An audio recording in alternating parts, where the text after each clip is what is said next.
that's another good trait of a leader, senior NCOs, is communication and finding different ways to communicate with different people at the right time. I think that's another little cheat code for senior NCOs or anybody in leadership, is finding different ways to communicate with people. I don't know how many times I've said this, this sort of thing, through my time as an instructor or just, day to day.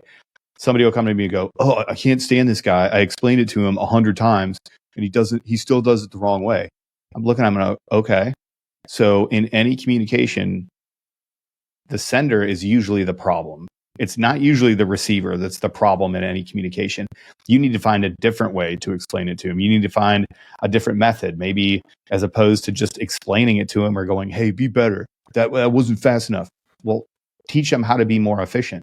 Teach him how to do the task differently. Show him how to do the task. Show him how you do the task. There's a million ways that you can communicate to get to where it is that you need to be. And I think, relationships are always the easiest one to highlight this. But I don't know how many times, I've seen my friends just explain something to their wife, like especially like trying to teach them how to golf swing or try to teach them how to do a movement in the gym. And they say it over and over and over again. And then one of our friends will step in and be like, "Hey, yeah, you just kind of like put your elbow up a little bit higher." She does it right. She's like, "Oh," and you're like, "I've been saying that to you for 2 hours." Yeah. But there was a barrier in communication, and that other person figured out how to communicate in that way. But you really do have to be an adept communicator, because not everybody takes in information the same way. And you have to be able to talk to, 10, hundreds of different people, throughout your day, and get them to understand, your guidance, your intent. You need to sometimes decipher what the commander wants and get them to understand it in a way that they have buy-in. And that stuff is tough, and you have to work on it. Well, I mean, look at the communication on this podcast alone. You've got 3 different communicators right now. And I like, from my point of view, I'd say that probably you two are more kind of aligned than I am. Right? I mean, is that a fair assessment?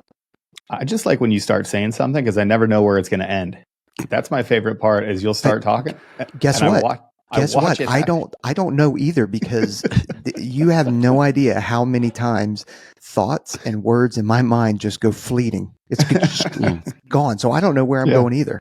Well, we've all had different experiences, right? Like, so Aaron and I think do have like a lot of similarities in the way we think about stuff, but like Peaches, you come on here and you talk about stuff all the time. Like, it happened on this episode where you were talking about something. I'm like, oh, that's a little bit of a different way to approach that, and a different way to explain it. And it's good. And that's what it takes, right? Because whether you're a leader or a teacher or anything, like if you're teaching a class, right, and all the students get one thing wrong, is that a failure of the students or is that a failure of the teacher? Teacher, 100%. Right. I mean, I remember being in weather school, and like there was this teacher we had who could not get through to any of us. Like, all of us were like, we are all about to fail this test. And to your point, Aaron, this other dude, this like Navy AG1, just like comes bebopping into the room on our break and is like, "Oh, this is what you guys are talking about?" Gave like a 13-second lecture on like how to like, differentiate fog versus clouds or something stupid weather stuff. Nerds. But like the way he said it, we were all like, why didn't we've been learning this for 3 weeks. And like this other dude just like walks in here, no pressure environment, explains it to us, and like all of us, it clicked, and saved us all from being washed back in the stupid lump tech school that it was. But those little things are what I write down, and I save those, and I try and memorize those, because they're so good. And it's so awesome to see a good teacher, just a natural teacher, or somebody who is, maybe it's not natural, maybe they just worked on their craft for so long and they have been able to communicate it that well. And I will write that stuff down all day long and just use it for my own. I think that's something that we miss a lot. I know there's like a personal thing. Like, we say leader all the time in the Air Force, and I hate it. Tired of calling everybody a leader. Like, there's so many different ways to go after this. Like, you are a teacher. Like, if you're a team sergeant and you're not like a great in-person leader, like some of the stuff that I did, like I would take my guys and make little elements. And I know that I have 2 guys that are way more, personable and have a lot of credibility with their guys. They have way more than I do, but like I'm in charge of them. I only have to talk to 2 people. Like, I don't have to be the guy that stands in front of everybody all the time and talks to them necessarily. But you find different ways to get after the problems. You know what I mean? Like, you got to know who you are. You got to know how you teach people. You got to know how you put out your intent and your personality to maximize the effects.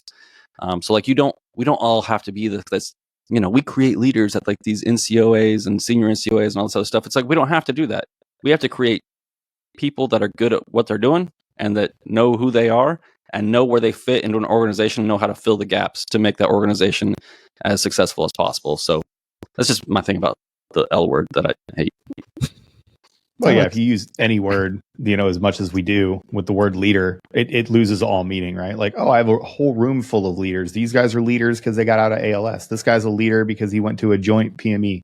This guy's a leader because he has experience. Like, there's different gradations, but if everybody's a leader, then nobody is. And you're just kind of like working in this, commune of dudes. Like, that's not how it works.